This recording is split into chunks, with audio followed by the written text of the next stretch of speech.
तो स्वागत है आप सभी का हमारे चैनल की एक बिल्कुल ही नई वीडियो के अंदर, जहां पर आज की इस वीडियो के अंदर हम बात करने वाले हैं शाहिद कपूर की इस साल की लेटेस्ट मूवी के बारे में, जिस मूवी का नाम है देवा। और ये देवा मूवी इंडिया के अंदर कल ही रिलीज हुई है। इसके साथ ही देवा मूवी को लेकर खास बात तो ये है कि ये एक ऐसी एक्शन थ्रिलर मूवी है जिसके अंदर शाहिद कपूर बिल्कुल कबीर सिंह वाले मोड में है। और इसीलिए अगर आप इस मूवी को थिएटर्स में एंजॉय करते हैं तो आपको बहुत मजा आने वाला है। लेकिन अगर आपने इस मूवी को थिएटर्स में नहीं देखा है तो कोई बात नहीं, क्योंकि आज की इस वीडियो के अंदर मैं शाहिद कपूर की इसी देवा मूवी की स्टोरी को आप सभी के लिए एक्सप्लेन करने वाला हूँ, ताकि आप सभी घर बैठे इस मूवी की स्टोरी को जानकर एंजॉय कर सकें। सो हमारी ये वीडियो और मूवी की स्टोरी दोनों ही बहुत ही बढ़िया है, इसलिए आप सभी से रिक्वेस्ट है कि आज आप इस वीडियो को पूरा एंड तक जरूर देखना। बाकी आपको वीडियो पसंद आती है तो वीडियो को लाइक करना और आप अपना ओपिनियन मुझे कमेंट्स में जरूर बताना। बाकी अगर आप में से कोई ऐसा है जिसने अभी तक हमारे चैनल को सब्सक्राइब नहीं कर रखा है तो वो जल्दी से पहले हमारे चैनल को सब्सक्राइब कर लेना और सब्सक्राइब बटन के बगल के बेल आइकन को भी ऑल पर सेट कर लेना, ताकि आपसे हमारे चैनल की कोई भी वीडियो कभी भी मिस ना हो। बाकी दोस्तों, इसके साथ ही मैं आपको बता दूं कि मार्वल की तरफ से योर फ्रेंडली नेबरहुड स्पाइडरमैन के जो पहले 2 एपिसोड्स रिलीज हुए हैं, मैंने उन दोनों एपिसोड्स को अपने चैनल पर एक्सप्लेन कर दिया है। अगर आपने नहीं देखा तो आप जाकर देख सकते हैं। मुझे उम्मीद है कि आपको वो वाली वीडियोस भी काफी पसंद आएंगी। तो आइए अब हम बिना किसी देरी के आज की इस कमाल की वीडियो को स्टार्ट करते हैं।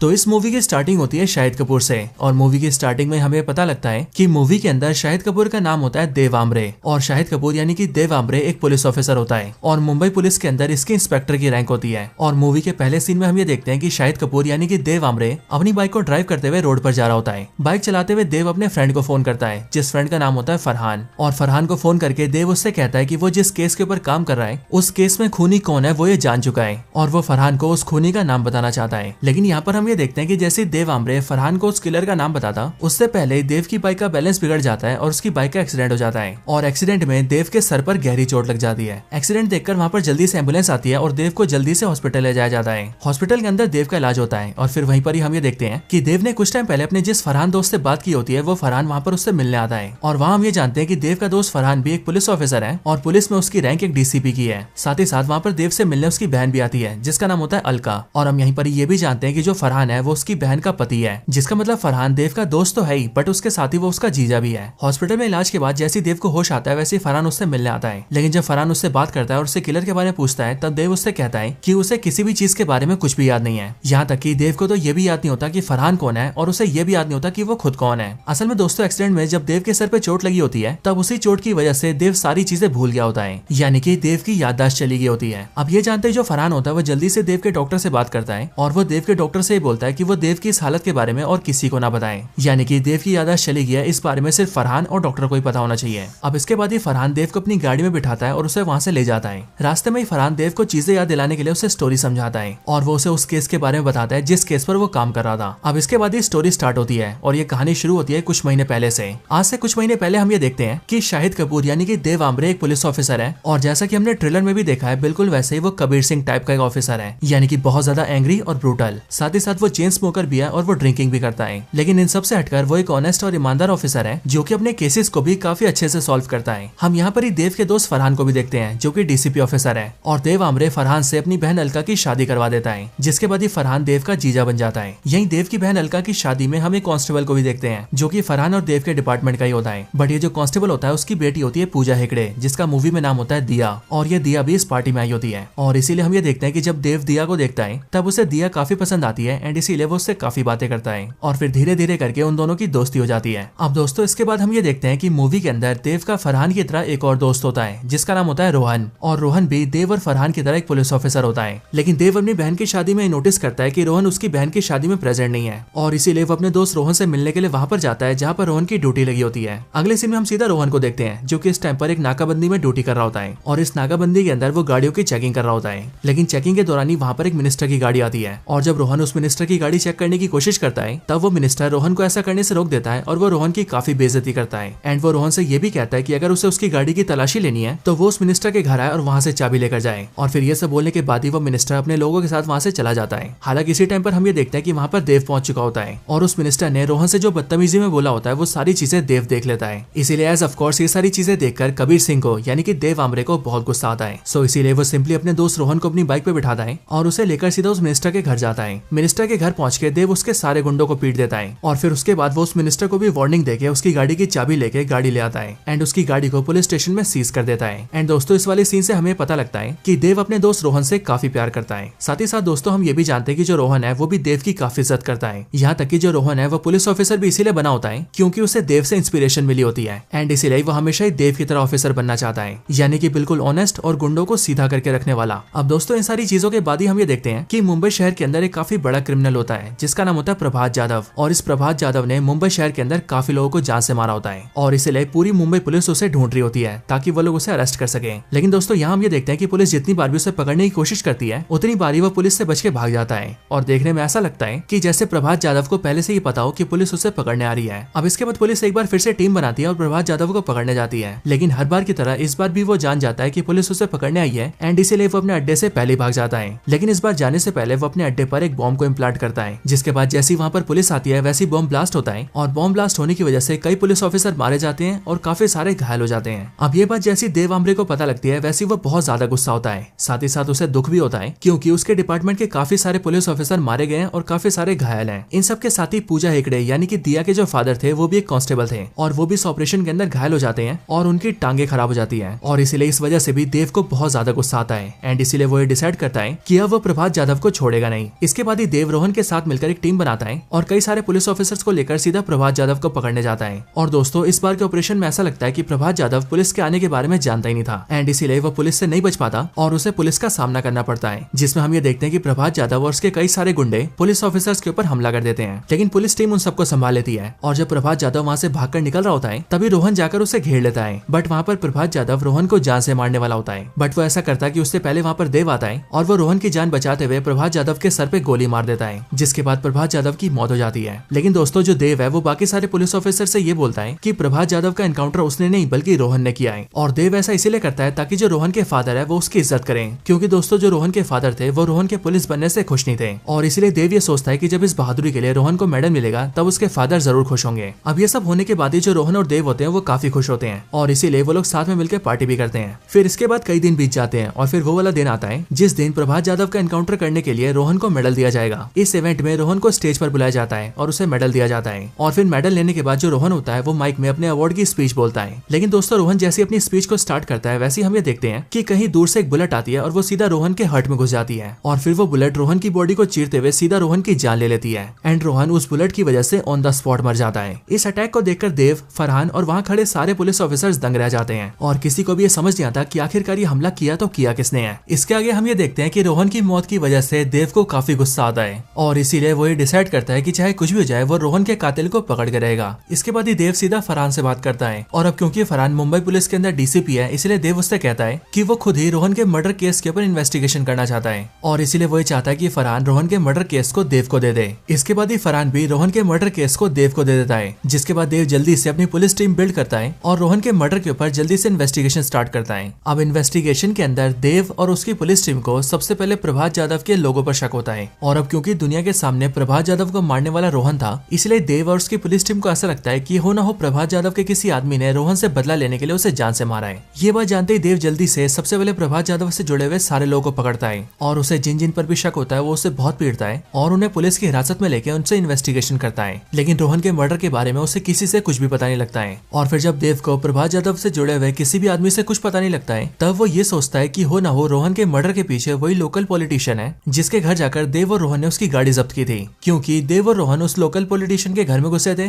देव ने उसके सारे गुंडों को पीटा था, उस पॉलिटिशियन को बेइज्जत भी किया था और उसके घर से उसकी गाड़ी उठाकर पुलिस थाने में जब्त कर दिया था और शायद इन्हीं सारी चीजों से नाराज होकर उस पॉलिटिशियन ने रोहन को मरवा दिया है ताकि वो उससे अपना बदला ले सके। अब ये सारी चीजें सोचने के बाद ही देव और उसकी पूरी टीम मिलकर उस लोकल पॉलिटिशियन के पास जाकर उससे इन्वेस्टिगेशन करते हैं, लेकिन पॉलिटिशियन से इन्वेस्टिगेट करके भी उन्हें कुछ पता नहीं लगता है। और अब जब देव को रोहन के मर्डर के बारे में कुछ भी समझ नहीं आ रहा होता है तभी एक दिन अचानक से देव को रोहन की एक गर्लफ्रेंड फोन करती है और रोहन की गर्लफ्रेंड का नाम होता है रेबेका और एक्चुअल में जो रोहन और रेबेका थे वो आपस में काफी प्यार करते थे और रोहन रेबेका से शादी भी करने वाला था, लेकिन शादी से पहले रोहन की मौत हो गई। अब यहाँ पर हम ये देखते हैं कि रेबेका जब देव को फोन करती है तब वो उसे मिलने के लिए एक होटल रूम में बुलाती है और रेबेका फोन पर देव से कहती है कि वो जल्दी से उससे मिलने आए क्योंकि उसे देव से रोहन के बारे में काफी जरूरी बात करनी है। साथ ही साथ उसे देव को रोहन से जुड़ी हुई एक चीज भी दिखानी है और रेबेका चाहती है कि उस चीज को देव जरूर देखे। अब दोस्तों फोन पे सारी बातें सुनने के बाद ही देव सीधा रेबेका से मिलने होटल रूम में जाता है लेकिन वहाँ उन दोनों के बीच क्या बातें होती है हमें वो नहीं दिखाया जाता, और इसीलिए हमें सीधा उसके बाद का सीन दिखाया जाता है, जिस सीन में हम ये देखते हैं कि रोहन रोड पर अपनी बाइक ड्राइव कर रहा होता है। और दोस्तों ये वही वाला सीन होता है जो कि हमने मूवी की स्टार्टिंग में देखा था, यानी कि यहाँ पर बाइक ड्राइव करते हुए रोहन फरहान को फोन करता है और वो फोन पर फरहान से कहता है कि रोहन के मर्डर के बारे में वो जान चुका है, लेकिन एज ऑफ कोर्स उसी टाइम पर देव का एक्सीडेंट हो जाता है। अब दोस्तों यहाँ पर ये स्टोरी एंड होती है, क्योंकि अगर आपको याद हो तो ये सारी बातें फरहान देव को बता रहा है ताकि देव को पुरानी बातें याद आ सके।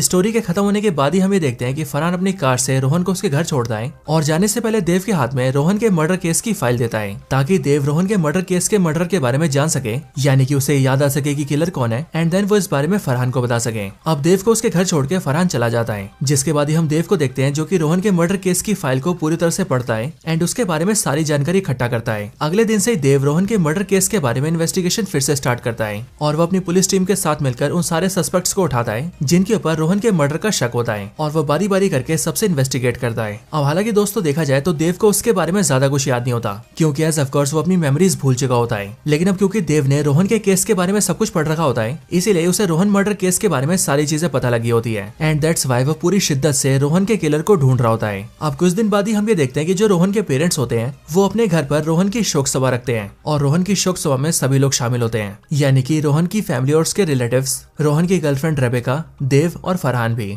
अब इस शोक सभा के अंदर हम ये देखते हैं कि जो रोहन की गर्लफ्रेंड रेबेका होती है वो देव से अकेले में बातचीत करने आती है, और बात करते हुए वो देव से थैंक यू बोलती है। वो देव से कहती है तुम्हारा बहुत बहुत शुक्रिया कि तुमने हमारी बात को सीक्रेट रखा, और मुझे इस बात की भी खुशी है कि मैंने होटल रूम के अंदर तुम्हें जो भी दिखाया था तुमने उस बारे में भी किसी को नहीं बताया है। अब दोस्तों होटल रूम के अंदर देव और रेबेका के बीच क्या बातें हुई थी और रेबेका ने देव को क्या दिखाया था हमें वो सीन नहीं दिखाया गया था। साथ ही साथ देव की भी मेमोरी जा चुकी है, इसीलिए देव को भी ये बिल्कुल याद नहीं होता कि होटल रूम के अंदर उसकी रेबेका से क्या बातचीत हुई है। बट तब भी देव इस बारे में सोचने लगता है, लेकिन जब उसे कुछ भी याद नहीं आता तब अगले दिन वो सीधा रेबेका से मिलने जाता है। रेबेका से मिलकर वो उससे सारी बातचीत पूछता है और वो उससे पूछता है कि आखिरकार उसने उस दिन उसे क्या दिखाया था। इसके बाद ही रेबेका देव को एक वीडियो दिखाती है, और वो वीडियो दिखाते हुए रेबेका उससे कहती है कि मैंने ये वीडियो तुम्हें उस दिन भी दिखाया था। लेकिन अब देव को उस दिन का कुछ भी याद नहीं था, इसीलिए वो यहाँ पर वीडियो को ध्यान से देखता है। अब दोस्तों इस वीडियो को देखकर हमें पता लगता है कि ये वाली वीडियो असल में रोहन और रेबेका की वीडियो कॉल की रिकॉर्डिंग होती है, और जिस वाले दिन रोहन को गोली लगी थी ये वाली वीडियो उसके एक दिन पहले की होती है। इस वीडियो कॉल के अंदर हम ये देखते हैं कि जो रोहन होता है वो रेबेका से अगले दिन के अवार्ड सेरेमनी की बात कर रहा होता है, लेकिन यहाँ बातचीत में वो रेबेका से देव की बात भी करता है, और वो बातों में रेबेका को ये बताता है कि देव से गलती हुई है। और यहाँ पर बातचीत में वो रेबेका को ये बताता है कि असल में प्रभात यादव को उसने नहीं बल्कि देव ने मारा है, और इसीलिए जब कल के दिन उसे अवार्ड मिलेगा तो वो उस अवार्ड को सीधा देव को दे देगा। साथ ही साथ वो बातचीत में रेबेका को ये भी बताता है कि उसके दोस्त देव से गलती हुई है, लेकिन वो उस गलती के लिए भी कल देव को माफ कर देगा, और वो अपने दोस्त देव को एक मौका देगा ताकि वो अपने आप को सुधार सके,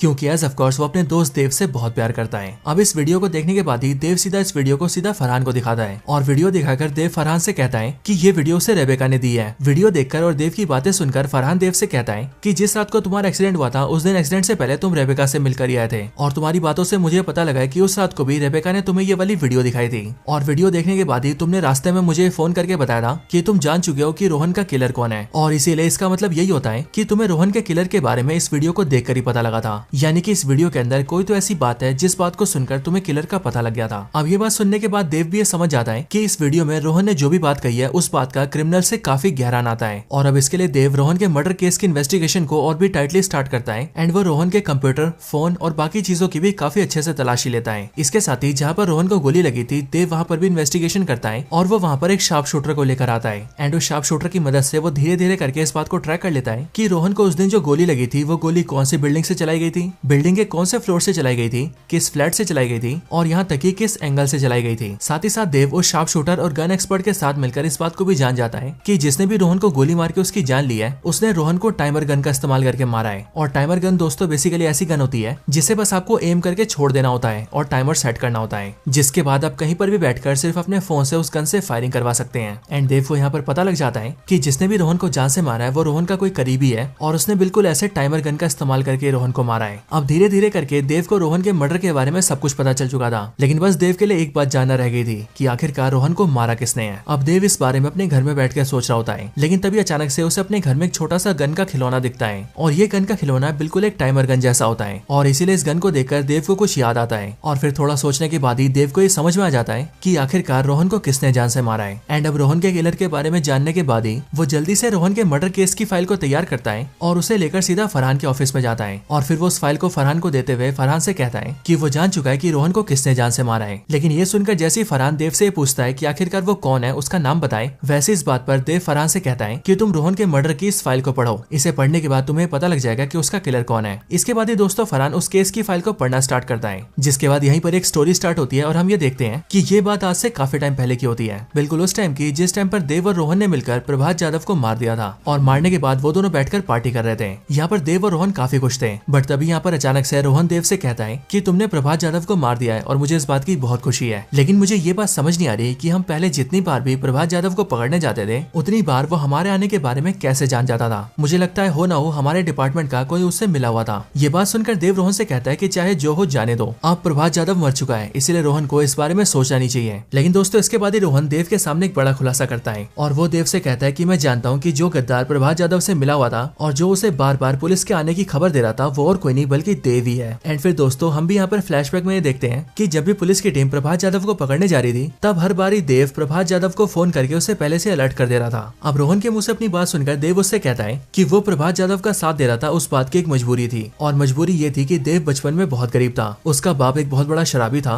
जो कि कोई काम नहीं करता था, साथ ही साथ वो उसे और उसकी फैमिली को मारता भी था। और एक बार तो देव के फादर ने शराब पी के उसे इतना मारा कि देव के पैर ही टूट गए और उसे हॉस्पिटल में इलाज कराने अकेले जाना पड़ा। लेकिन कमाल की बात तो ये थी कि अपना इलाज कराने के लिए भी उसके पास पैसे नहीं थे। बट उस टाइम पर उसकी मुलाकात प्रभात यादव से हुई और उसने उस टाइम पर देव की हालत देखकर उसका पूरा इलाज करवाया एंड उसने उसके बाद से देव और उसकी फैमिली की मदद भी की, जिस वजह से देव के ऊपर प्रभात यादव के कई सारे एहसान थे और इसीलिए इसके बदले में वो प्रभात यादव को पुलिस से बचाया करता था। लेकिन एक बार प्रभात यादव ने हद पार कर दी, क्योंकि जब पुलिस की टीम उसे पकड़ने गई तब वो वहाँ से भाग तो गया, बट उसने जाने से पहले बॉम्ब ब्लास्ट करके हमारे बहुत सारे पुलिस ऑफिसर्स को मार दिया और कईयों को बुरी तरह से घायल कर दिया। और फिर इसीलिए उस दिन के बाद से मैंने उसे पुलिस की टिप देना बंद कर दिया एंड अपने मन में ठान लिया कि अब मैं उसे जान से मार दूंगा। और फिर इसीलिए उसके बाद मैं तुम्हारे साथ उसके एनकाउंटर पर गया एंड मैंने उसे जान से मार दिया। ये सब बताने के बाद ही देव रोहन से कहता है कि अब प्रभात यादव मर चुका है और कल तुम्हें उसका गोल्ड मेडल मिलेगा, इसलिए अब तुम भी पुरानी बातें भूल जाओ और नई लाइफ स्टार्ट करो। लेकिन दोस्तों यहाँ पर रोहन देव से कहता है कि वो ईमानदार ऑफिसर है और इसीलिए वो ये समझता है कि देव ने जो भी किया वो गलत किया। एंड अब इसीलिए इसके आगे रोहन देव से कहता है कि अब जब कल के दिन उसे अवार्ड मिलेगा तब वो उसी दिन सबके सामने ये बताएगा कि उसका दोस्त देव प्रभात यादव से मिला हुआ था। और फिर ये बोलने के बाद ही रोहन वहाँ से चला जाता है। लेकिन दोस्तों जब रोहन अपने घर आता है तब वो इस बारे में काफी सोचता है और फिर इसीलिए वो ये डिसाइड करता है कि उसके दोस्त देव ने जो भी किया शायद से वो सब मजबूरी में किया और शायद अगर देव की जगह रोहन होता तो शायद वो भी ऐसा ही करता। एंड अब इसीलिए उसे अपने दोस्त देव को एक दूसरा मौका देना चाहिए, क्योंकि वो इस बात को जानता है कि देव एक बहुत ही अच्छा आदमी है। और फिर दोस्तों इन सारी बातों को डिसाइड करने के बाद ही रोहन ने रात को अपनी गर्लफ्रेंड से वीडियो कॉल की थी और वो अगले दिन अवार्ड लेते टाइम क्या क्या बोलने वाला है वो सारी बातें अपनी गर्लफ्रेंड को बताई थी। और वहीं पर उसने अपनी गर्लफ्रेंड को ये बताया था कि वो कल मेडल देव के हवाले कर देगा और सबको ये बता देगा कि प्रभात यादव को और किसी ने नहीं बल्कि देव ने मारा है। साथ ही साथ वो अपने दोस्त देव को एक मौका भी देगा ताकि वो अपनी गलती भुलाकर एक नई शुरुआत कर सके। लेकिन दोस्तों दूसरी साइड जो देव था उसे ये लग रहा था कि शायद से अगले दिन अवार्ड लेते टाइम पर रोहन सबके सामने ये बोल देगा कि देव प्रभात यादव से मिला हुआ था और अगर उसने ये सबको बता दिया तो शायद से उसकी नौकरी भी जाएगी, उसकी समाज में बेइज्जती भी होगी और उसे जेल भी जाना पड़ेगा। और अब इसीलिए इन सारी चीजों को टालने के लिए वो डिसाइड करता है कि वो अगले दिन रोहन को ये सब बोलने से पहले ही मार देगा। एंड फिर रोहन को मारने के लिए वो उसकी मर्डर को प्लान करता है, जिसके अंदर जिस जगह पर खड़ा करके रोहन को अवार्ड दिया जाने वाला था वो उसके सामने वाली बिल्डिंग में एक टाइमर गन को सेट करता है। एंड जिस दिन रोहन अवार्ड लेने आता है उस दिन वो टाइमर गन की मदद से रोहन को जान से मरवा देता है। यानी कि दोस्तों रोहन को गोली मार के उसे जान से मारने वाला और कोई नहीं बल्कि देव ही था। बट दोस्तों ये सब करने के बाद जब वो रेबेका से होटल रूम के अंदर मिला और उसने रोहन की वीडियो कॉल के अंदर उसकी वो सारी बातें सुनी तब उसे एहसास हुआ कि उसने जो भी कुछ किया वो बहुत गलत किया और इसीलिए उसे रोहन को मारने का बहुत अफसोस हुआ। एंड दैट्स व्हाई उसने फरहान को फोन किया और उसके सामने अपने जुर्म को कबूल करने की कोशिश की। लेकिन दोस्तों देव की बात खत्म होने से पहले उसकी बाइक एक्सीडेंट हो गया और एक्सीडेंट की वजह से उसकी मेमोरी चली गई, जिसके बाद ये सारी चीजें घूम फिर के इस तरह से सामने आई। अब दोस्तों ये कहानी भी खत्म होती है और हम ये देखते हैं कि फरहान रोहन के मर्डर केस की फाइल को पूरी तरह से पढ़ लेता है और उसे ये सारी बातें पता चल चुकी होती हैं। और फिर इसीलिए इसके बाद ही फरहान देव को हिरासत में लेता है एंड देन फिर उसके बाद हम ये देखते हैं कि देव ने जो भी कुछ किया उसके लिए उसे सजा मिल जाती है और अपनी सजा भुगतने के लिए वो जेल जाता है। बट फिर उसके जेल जाने के बाद ही ये मूवी खत्म हो जाती है। तो दोस्तों यही थी वीडियो देवा मूवी की स्टोरी के ऊपर। आपको वीडियो पसंद आई हो या फिर मूवी की स्टोरी अच्छी लगी हो तो आप इस वीडियो को लाइक जरूर करना और मुझे कमेंट्स में इस बारे में जरूर बताना। और जिन्होंने चैनल सब्सक्राइब नहीं करा वो जल्दी से चैनल को सब्सक्राइब कर लेना और हमारी लेटेस्ट वीडियोस को टाइम से देखने के लिए सब्सक्राइब बटन के बगल के बेल आइकन को भी ऑल पर सेट कर लेना। एंड अगर आपको ऐसी और भी कमाल की वीडियोस देखनी हो तो उसके लिए आप सभी हमारे चैनल को चेकआउट कर सकते हैं। मुझे उम्मीद है कि आपको हमारे चैनल की सारी वीडियोस बहुत पसंद आएंगी। तो बस आज की इस वीडियो को यहीं पर एंड करते हैं। मैं मिलता हूँ आपसे ऐसी किसी और बेहतरीन वीडियो में, तब तक के लिए गुड बाय।